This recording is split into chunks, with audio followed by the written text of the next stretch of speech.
Nous allons commencer cette fête de la liberté. Et comme vous êtes très nombreux, on n'avait pas une visibilité parfaite sur le nombre d'élèves qui seraient présents. Voilà, il faudrait qu'on ait le plus grand silence possible, notamment quand on aura des lectures de texte. Alors je vais vous dire quelques mots, rassurez-vous, je ne serai pas trop long. Mais je voulais vous remercier tous d'être présents, élèves, parents d'élèves, personnel, professeurs. Alors, nous nous souvenons tous de la vague d'attentats sans précédent perpétrés par différents groupes islamistes en France de janvier à novembre 2015, de Charlie Hebdo au Bataclan. Ces drames successifs ont fortement affecté toute la France et bien au-delà. Localement, au lycée Virlogeux, la communauté éducative a souhaité réagir, lutter à sa manière contre le terrorisme et l'obscurantisme, en organisant, à la demande des lycéens, j'insiste sur ce point, une première fête de la liberté. Les élèves ont ainsi proposé un spectacle en décembre 2015, avant les vacances de Noël, avec notamment des danses, des musiques et des chants. Cette fête de la liberté a été également l'occasion de révéler et de valoriser les nombreux talents de beaucoup de nos élèves. J'ai personnellement assisté à cette première fête de la liberté en décembre 2017, j'étais arrivé en septembre, et j'avais été très impressionné par la qualité des spectacles produits, et puis comme aujourd'hui, par la qualité d'écoute des élèves qui avaient assisté à ces spectacles. Le Covid étant aujourd'hui moins menaçant, même s'il existe encore malheureusement, cette nouvelle édition 2022 de la Fête de la Liberté a été organisée grâce à l'engagement de nombreux personnels et élèves que je voudrais remercier. Je voulais remercier et puis féliciter déjà tous les élèves qui participent très courageusement à cette manifestation, que vous allez voir tout de suite. Donc les élèves du club musique, sous la responsabilité de M. Dulac.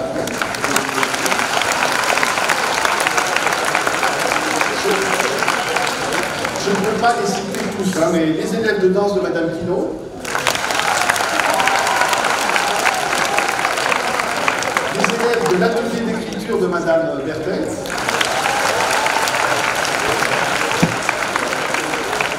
les élèves d'humanité de littérature philo de Madame Lacan, et puis nos 3 vidéos reporters, donc accompagnés par l'avocat Naïf. Voilà. Donc, encore merci à tous et bonne fête de la liberté. Merci.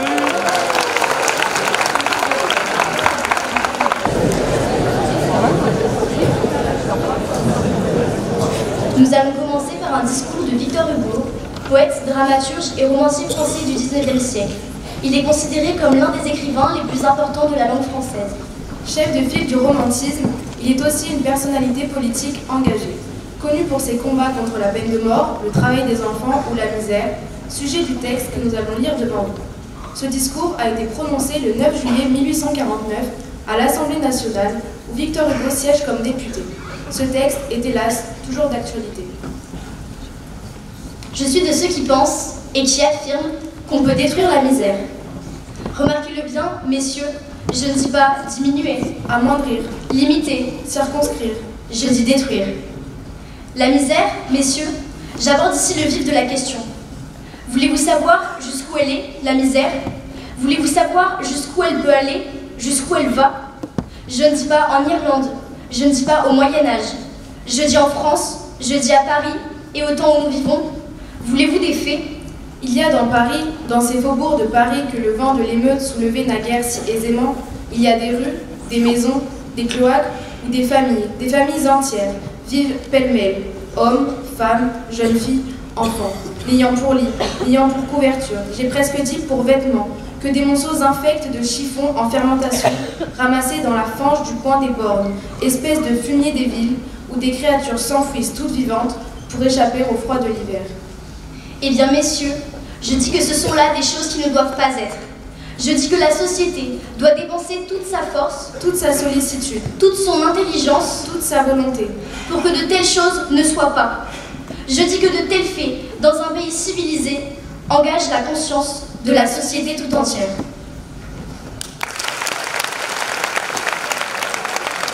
Nous allons poursuivre avec la lecture du discours d'un autre grand écrivain, Albert Camus, connu notamment pour ses romans L'étranger et La peste, et pour sa philosophie qui oppose à l'absurdité de l'existence humaine le rempart de la solidarité.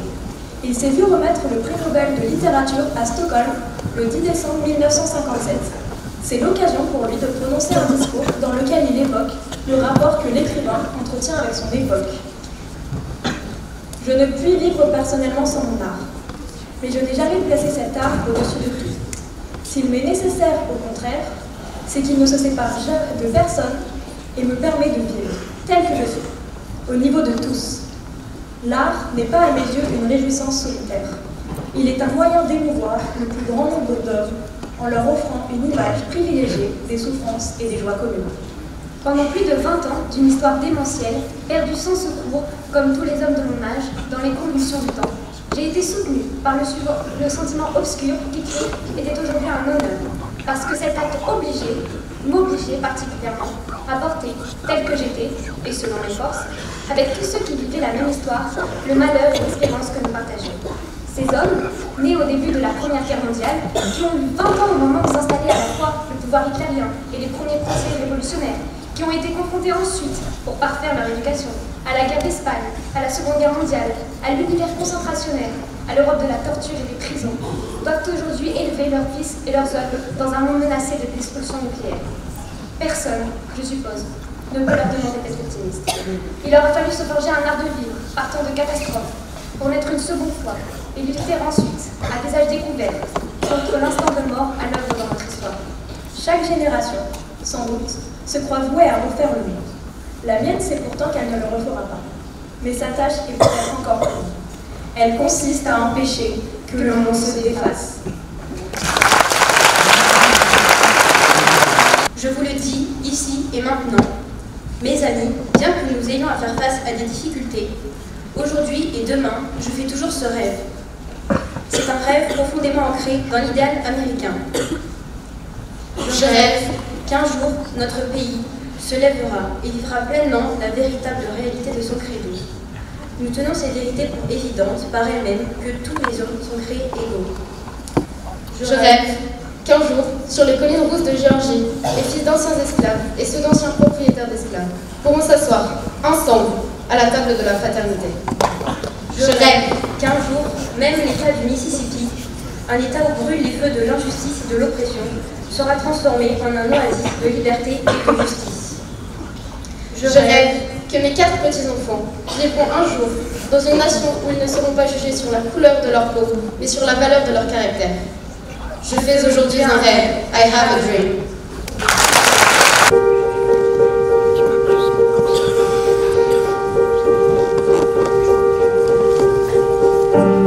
Birds flying high, you know how I feel. Sun in the sky, you know how I feel. Reeds drifting on by, you know how I feel. It's a new dawn, it's a new day, it's a new life for me.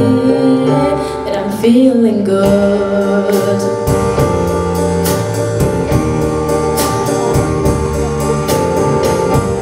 Fish in the sea, you know how I feel.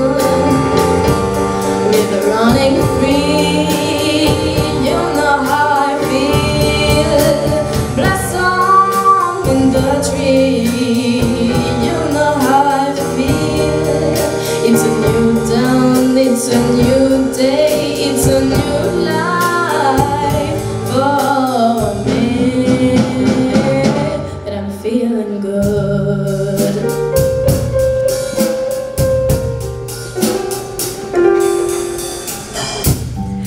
Try to fly out in the sun, you know what I mean, don't you know? Butterflies are having fun, you know what I mean.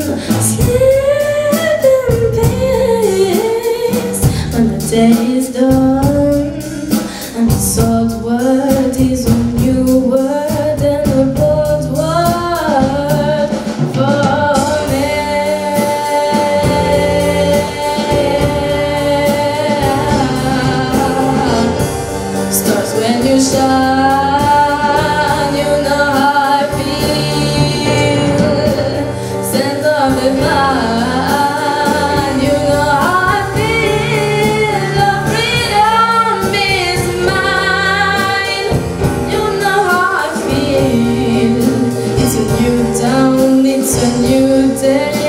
new life.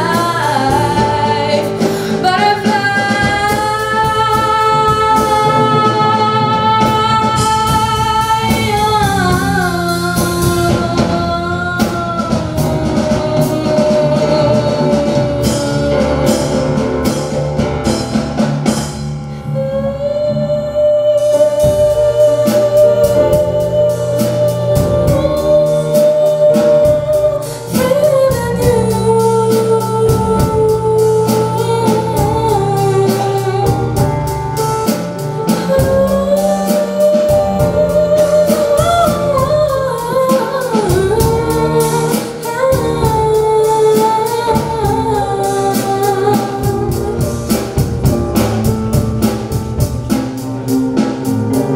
And I'm feeling good.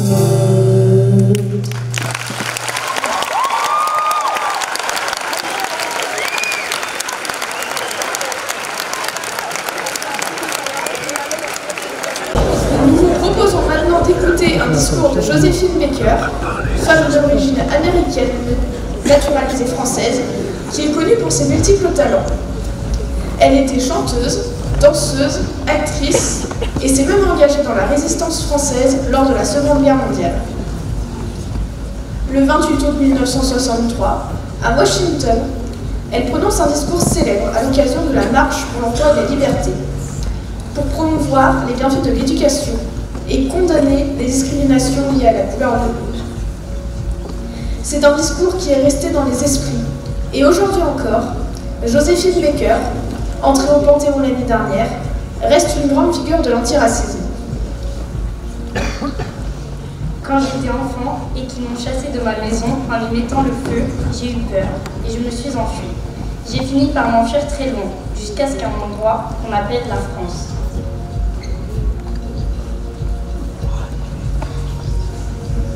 Je n'ai plus à subir ça. Je pouvais aller dans n'importe quel restaurant, je pouvais boire de l'eau partout où j'avais envie. Et je n'avais pas non plus besoin d'aller dans des toilettes réservées aux personnes de couleur. Et je peux vous dire que c'était agréable et que je m'y suis habituée et que j'aimais ça.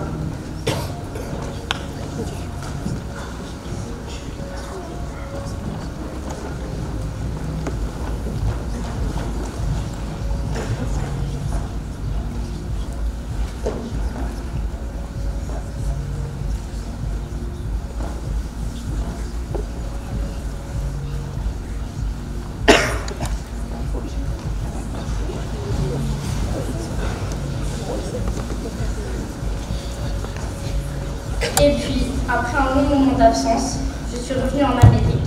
Mais en arrivant à New York, les chocs se sont multipliés. Quand ils ne m'ont pas laissé séjourner dans les beaux hôtels parce que j'étais noire, ou manger dans certains restaurants.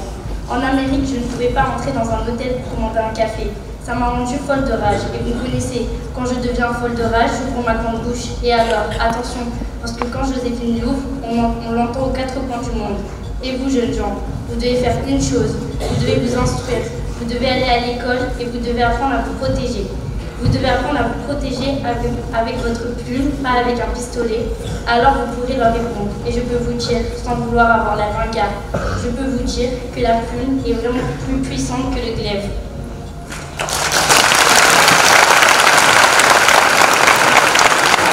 Nous allons vous présenter un extrait du discours de Robert Badinter en faveur de l'abolition de la peine de mort qu'il a prononcé le 17 septembre 1981 devant l'Assemblée nationale. Robert Badinter était garde des Sceaux sous François Mitterrand et avocat d'assises. Il n'a pas toujours réussi à éviter l'échafaud à ses clients et connaît donc toute l'horreur de la peine capitale. Il s'inscrit dans ce discours dans la longue lignée de ceux qui l'ont précédé, dans ce combat qu'il a réussi à faire aboutir en France, mais qui reste à mener ailleurs, puisqu'une cinquantaine d'États dans le monde appliquent encore aujourd'hui ce type de peine. La France est grande, parce qu'elle a été la première en Europe à abolir la torture. La France a été parmi les premiers pays du monde à abolir l'esclavage, ce crime qui déshonore encore l'humanité.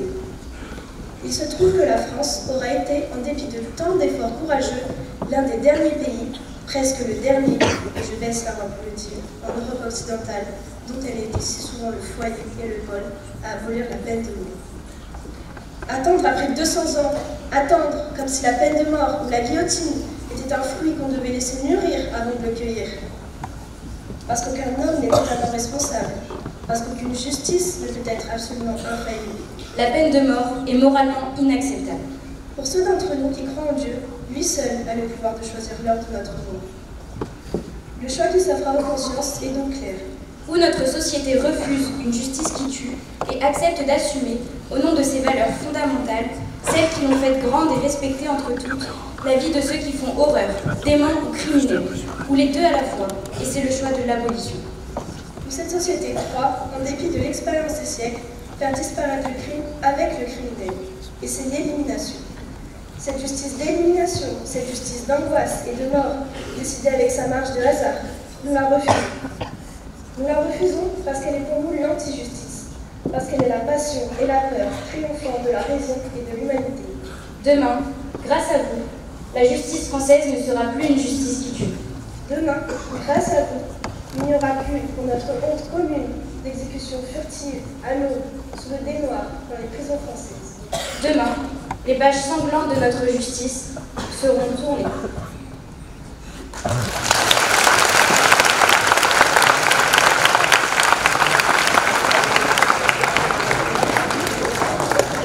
Nous vous proposons d'écouter maintenant un discours de Rigoberta Menchú, militante autochtone du Guatemala, qui a lutté pour la justice sociale et la reconnaissance des peuples autochtones d'Amérique latine.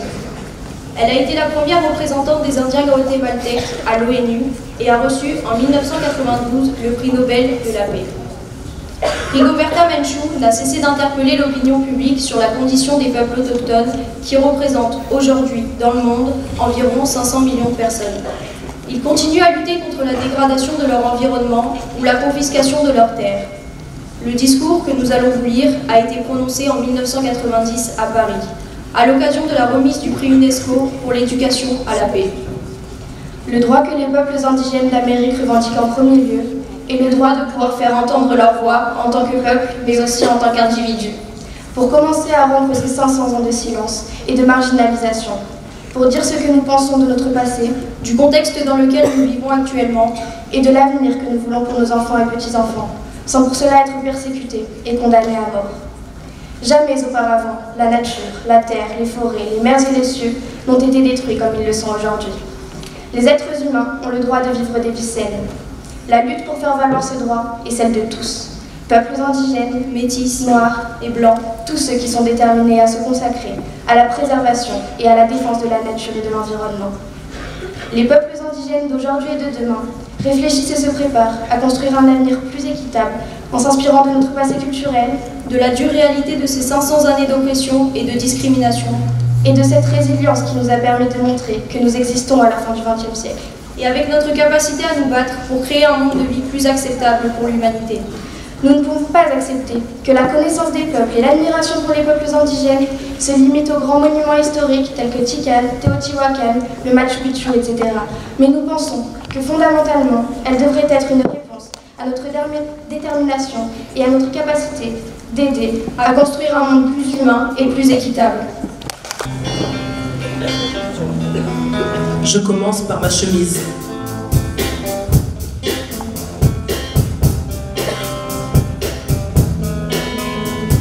Je marche, je crie, je cherche, et je m'écrase au premier crash. Je te critique parce que t'es différent. T'exclus car tu n'es pas du même sang. Insulte tes parents et renie tes enfants. Abuse de ta gentillesse, toi qui l'as donné sans prétexte. Et puis crash, c'est moi qui suis dans la mouise et paf. J'ai donné ma chemise, et puis crash. C'est moi qui suis dans la mouise et paf. J'ai donné ma chemise. Quelle peine, oh non, j'ai la haine de la scène, de ce monde que l'on prend en théâtre, tu sais, cette société qui t'enferme dans une boîte, te laisse te débattre dans un théâtre. Absence de respect, omniscience de l'injustice. Alors oui, c'est vrai, j'ai sorti ma balle de supplice.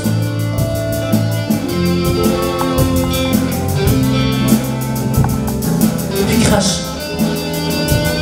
C'est moi qui suis dans la mise. Et paf. J'ai donné ma chemise, et puis crash, c'est moi qui suis dans la mouise, et paf, j'ai donné ma chemise. J'ai fait un rêve d'égalité, de la gaieté, de la beauté, de la sûreté. J'ai fait un rêve d'égalité, de l'empathie, la sympathie pour le triomphe de la vie. J'ai fait un rêve d'égalité.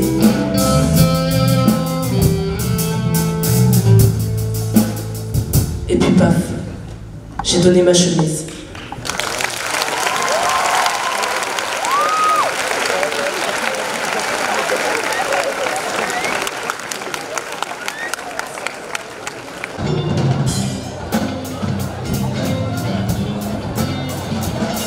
Prends le casque. Viens avec moi.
On en est là.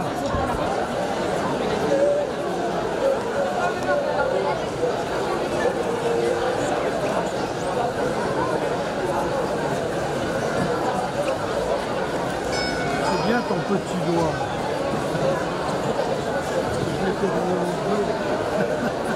T'as dit que j'avais des gros doigts. Non, j'ai dit à la nuit.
que mes compatriotes soient outrés. Une liberté qui permettrait à tout le monde de s'aimer. Avec quelques limites, bien sûr, pour ne pas que je sois outré. Je rêve d'un monde où l'égalité serait totale entre mes compatriotes, mes citoyens. Tout le monde serait si égal qu'ils se ressembleraient. Ils auraient tous le même prénom. Disons, 20 Corinne dans une classe. Je rêve d'égalité.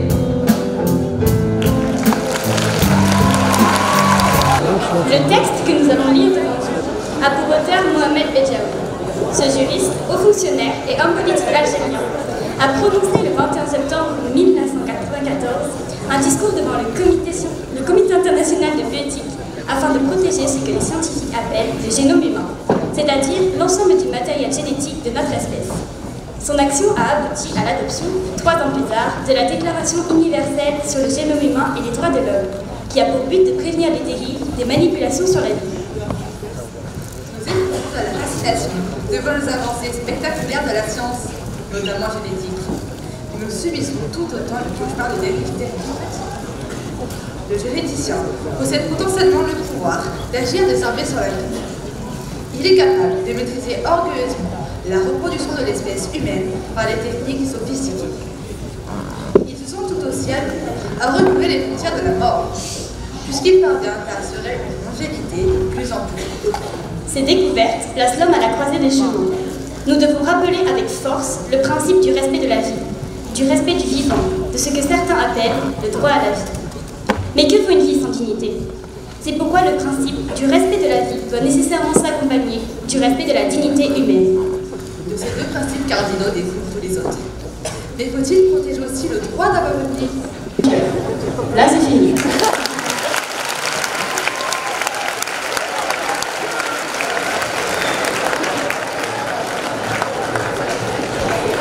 Taslima Nasrin est une écrivaine bangladaise. C'est une grande militante pour les droits des femmes. Elle a témoigné contre la violence à l'égard des femmes dans son pays tout au long de sa vie.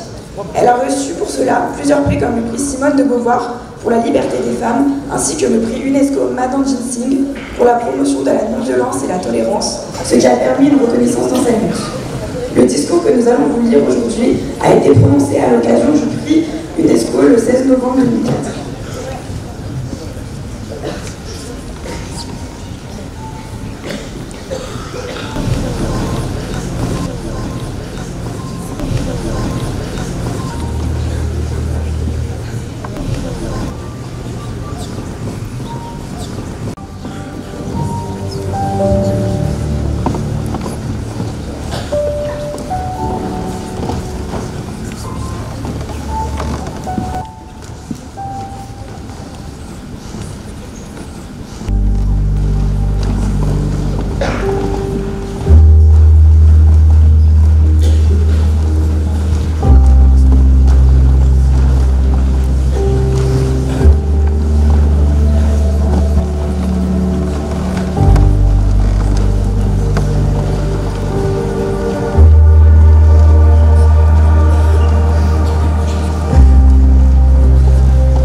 politique française, connue notamment pour son combat en faveur de la dépénalisation de l'avortement. Elle a été présidente du Parlement européen et plusieurs fois ministre. En raison de ses origines juives, elle fut déportée à Auschwitz à l'âge de 16 ans, en même temps que sa famille, dont elle perdit une grande partie. Le 18 janvier 2007, elle préside aux côtés de Jacques Chirac l'entrée symbolique au Panthéon des Justes de France, expression qui désigne les Françaises et Français qui ont accepté d'héberger et d'aider des Juifs, au risque de leur vie durant la Seconde Guerre mondiale. C'est à cette occasion qu'elle prononce le discours que nous allons vous lire. Mesdames et messieurs les justes de France, c'est à vous que mon propos s'adresse. Au nom de tous ceux qui vous doivent la vie, je viens ce soir vers vous pour vous exprimer notre respect, notre affection, notre gratitude. On ne saura jamais exactement combien vous êtes. Certains sont morts sans juger utile de se prévaloir de ce qu'ils avaient fait. D'autres ont cru être oubliés de ce qu'ils avaient sauvé. D'autres, enfin, ont même refusé d'être honorés, considérant qu'ils n'avaient fait que leur devoir de Français, de chrétiens, de citoyens, d'hommes et de femmes, envers ceux qui étaient pourchassés pour le seul crime d'être des Juifs. Vous tous, les justes de France, auxquels nous rendons hommage aujourd'hui, vous illustrez l'honneur de notre pays, qui, grâce à vous, a retrouvé le sens de la fraternité, de la justice et du courage. Voilà plus de 60 ans. Vous n'avez pas hésité à mettre en péril la sécurité de vos proches, à risquer la prison et même la déportation. Pourquoi? Pour qui? Pour des hommes, des femmes, des enfants que, le plus souvent, vous ne connaissiez même pas, qui ne vous étaient rien, seulement des hommes, des femmes et des enfants en danger. Pour la plupart, vous étiez des Français ordinaires, citadins ruraux, athées ou croyants, jeunes ou vieux, riches ou pauvres. Vous avez hébergé ces familles, apporté réconfort aux adultes, tendresse aux enfants. Vous avez agi avec votre cœur, parce que les menaces qui pesaient sur eux vous étaient insupportables. Vous avez obéi sous le coup d'une exigence non écrite qui primait toutes les autres. Vous n'avez pas cherché des honneurs, vous n'en êtes que plus dignes.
Je pense qu'il est normal que je puisse disposer de mon propre corps comme bon me semble.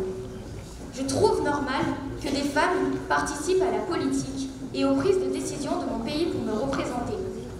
Je trouve normal que la société m'accorde le même respect que les hommes. Mais je constate avec regret qu'il n'y a pas un pays au monde où toutes les femmes sont assurées de bénéficier de ces droits. Mais je suis une grande privilégiée, car mes parents ne m'ont pas moins aimée parce que j'étais une fille. Mon école ne m'a pas imposé de limites parce que j'étais une fille. Mes tuteurs ne sont pas partis du principe que j'irais moins loin parce que j'étais susceptible d'avoir un jour des enfants. J'ai vu des jeunes hommes qui souffraient de troubles psychiatriques, mais qui ne demandaient pas d'aide par crainte d'avoir l'air moins viril. Nous parlons peu des hommes qui sont prisonniers de stéréotypes liés au genre, mais je sais qu'il y en a, et que le jour où ils parviendront à s'en libérer, la situation des femmes s'en verra spontanément améliorée.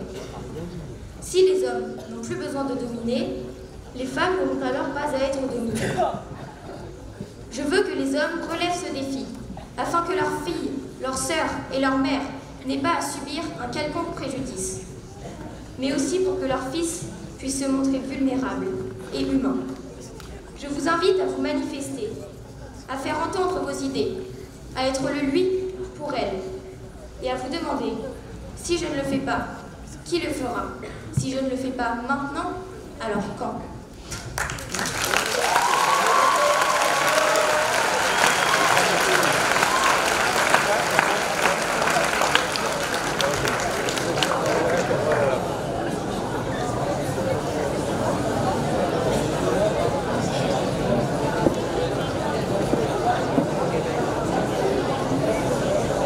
Le viol, les massacres, la torture, l'insécurité diffuse et le manque flagrant d'éducation créent une spirale de violence sans précédent. Le bilan humain de ce chaos pervers et organisé a été des centaines de milliers de femmes violées, plus de 4 millions de personnes déplacées à l'intérieur du pays et la perte de 6 millions de vies humaines. C'est au nom du peuple congolais que j'accepte le prix Nobel de la paix. C'est à toutes les victimes de violences sexuelles à travers le monde que je dédie ce prix. C'est avec humilité que je me présente à vous, portant haut la voix des victimes des violences sexuelles dans les conflits armés et les espoirs de mes compatriotes. Je viens d'un des pays les plus riches de la planète. Pourtant, le peuple de mon pays est parmi les plus pauvres du monde. La réalité troublante est que l'abondance de nos ressources naturelles, or, coltan, cobalt et autres minerais stratégiques, alimente la guerre, source de la violence extrême et de la pauvreté abjecte au Congo. Nous aimons les belles voitures, les bijoux et les gadgets. J'ai moi-même un smartphone. Ces objets contiennent des minerais qu'on trouve chez nous, souvent extraits dans des conditions inhumaines par de jeunes enfants victimes d'intimidation et de violences sexuelles.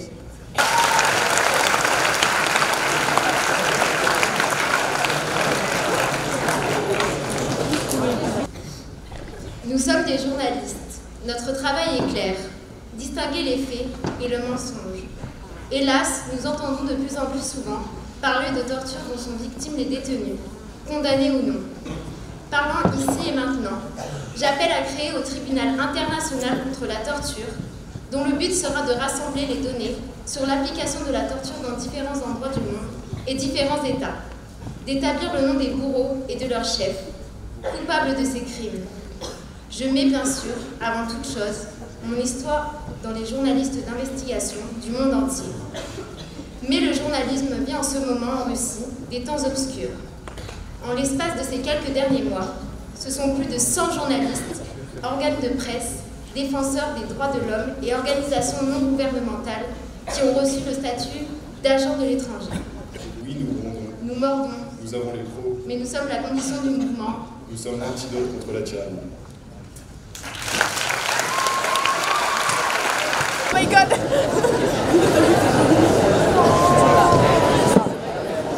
Je suis que assistant de caméraman.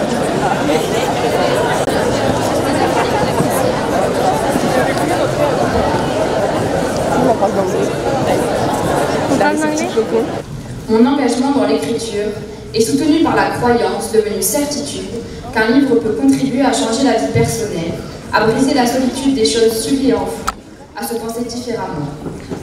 Quand l'indicible vient au jour, c'est politique. On le voit aujourd'hui avec la révolte de ces femmes qui ont trouvé les mots pour bouleverser le pouvoir masculin et se sont élevées, comme en Iran, contre sa forme la plus archaïque. Écrivant dans un pays démocratique, je continue de m'interroger cependant sur la place occupée par les femmes dans le champ littéraire, leur légitimité à produire des œuvres qui n'est pas encore acquise. Dans le monde actuel, où la multiplicité des sources d'information, la rapidité du remplacement d'images par d'autres aboutit à une forme d'indifférence. Se concentrer sur son art est une tentation. Mais, dans le même temps, il y a en Europe, masquée par la violence d'une guerre impérialiste menée par le dictateur à la tête de la Russie, la montée d'une idéologie de repli et de fermeture, qui se répand et gagne continuellement du terrain des pays jusqu'ici démocratiques. Fondée sur l'exclusion des étrangers et des immigrés, l'abandon des économiquement faibles, sur la surveillance des corps des femmes, elle m'impose, à moi, comme à tous ceux pour qui la valeur d'un être humain est la même, toujours et partout, un devoir d'extrême vigilance. En m'accordant la plus haute distinction littéraire qui soit, c'est un travail d'écriture et une recherche personnelle, menée dans la solitude et le doute, qui se trouve placée dans une grande lumière. Elle ne m'éblouit pas. Je ne regarde pas l'attribution qui m'a été faite du prix Nobel comme une victoire individuelle. J'en partage la fierté avec ceux et celles qui, d'une façon ou d'une autre, souhaitent plus de liberté, d'égalité et de dignité pour tous les humains, quel que soit leur sexe et leur genre, leur peau et leur couleur.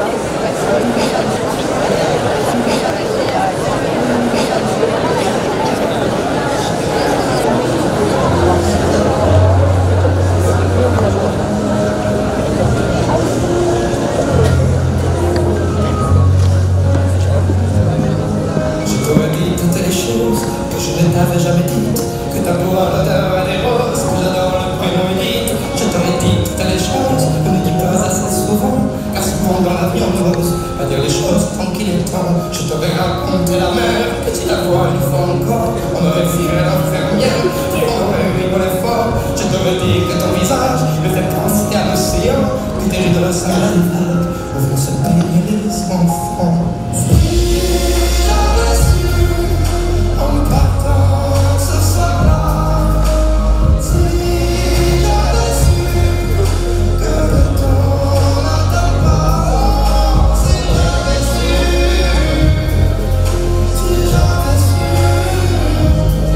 que c'était la première fois que je te voyais pour la dernière fois, je t'aurais attaché et toi tu m'aurais dit ça pire, j'aurais fait un peu le con, juste pour regarder tes sourires. Je t'aurais promis de faire une chanson qui raconterait comme t'étais belle, qui raconterait comme on est con, voir que les gens sont éternels. Et puis je t'aurais serré si fort qu'il y aurait des marques à ton bras. Je t'aurais regardé en bras, et puis je t'aurais regardé surtout. Je t'aurais enfermé dans mes yeux, j'aurais capturé ton parfum. Je t'aurais dit au revoir un peu mieux, puis j'aurais menti à demain.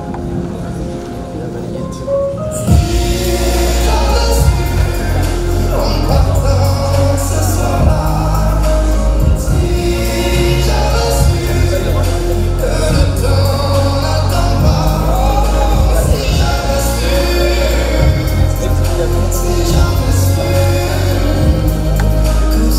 la première fois que je te voyais pour la dernière fois, je me serais dépêché de t'aimer comme encore après la vie, à moi-même j'aimais assez. Je t'aurais dit je t'aime aussi, il ne faut pas qu'on les conserve, ça ne distribue un monde, sinon les mots, à quoi ils servent, on va parler, trouver les trembles. Si j'avais su, en partant ce soir-là, si j'avais su que le temps n'attend pas, si j'avais su,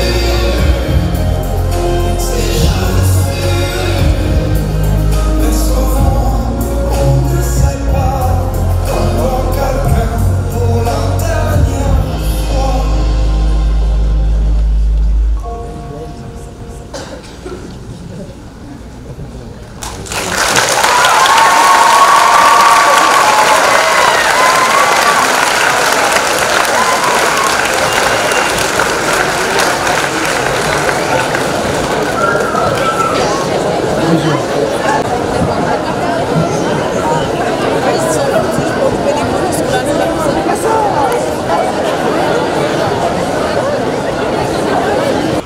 Pour des raisons techniques, vous êtes trop nombreux, on ne peut pas imposer cette plaque tout de suite à l'entrée de la salle de réunion, mais elle sera posée dans quelques jours à l'entrée de la salle de réunion qui portera désormais le nom de Samuel Paty.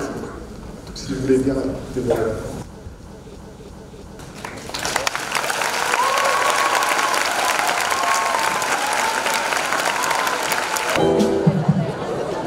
Très bien, alors, on va vous faire un poème. Et pendant ce poème, vous allez avoir des fiches qui vont circuler parmi vous, les spectateurs, avec des paroles de chansons. C'est la chanson qu'on va jouer juste après. N'hésitez pas à chanter avec nous.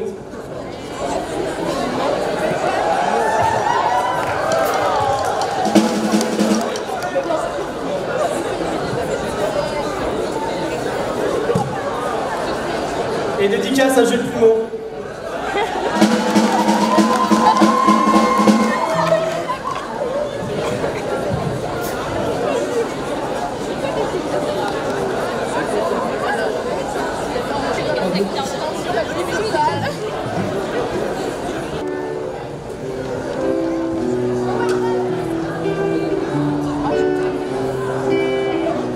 Sur mes cahiers d'écolier, sur mon pupitre et les arbres, sur le sable, sur la neige, j'écris ton nom.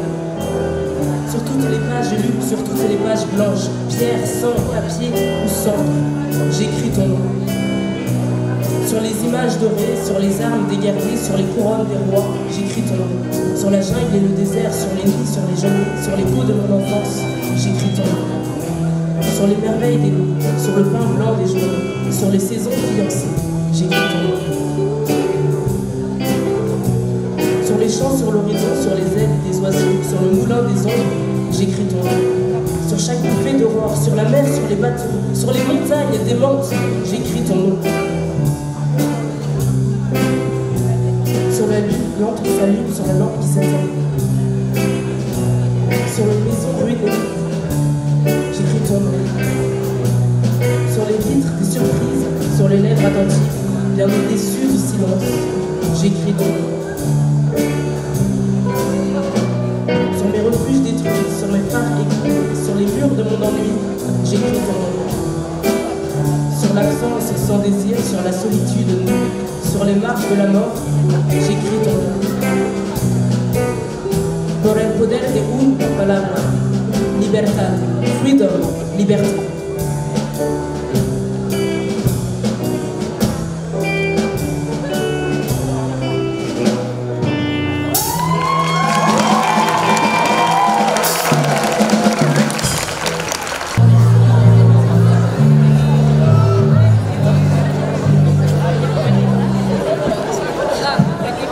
Parce que les micros, vous nous entendez? Non, non, ça s'entend pas, on est d'accord? Non, ça s'entend pas. Problème 1. 1, 2. 1, 2.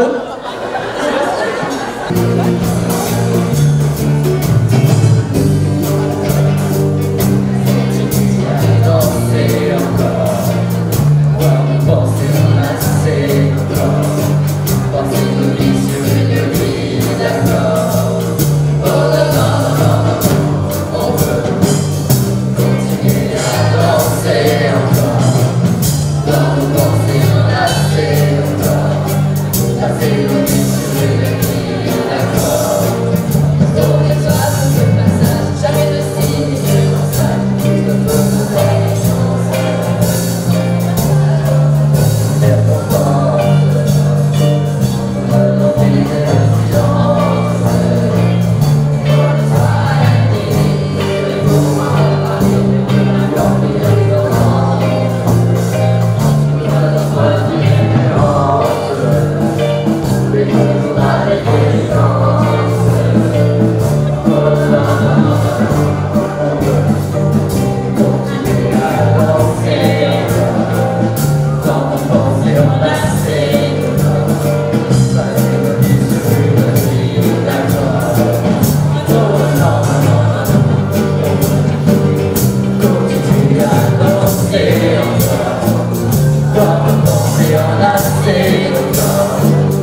passer nos vies sur une grille d'accord.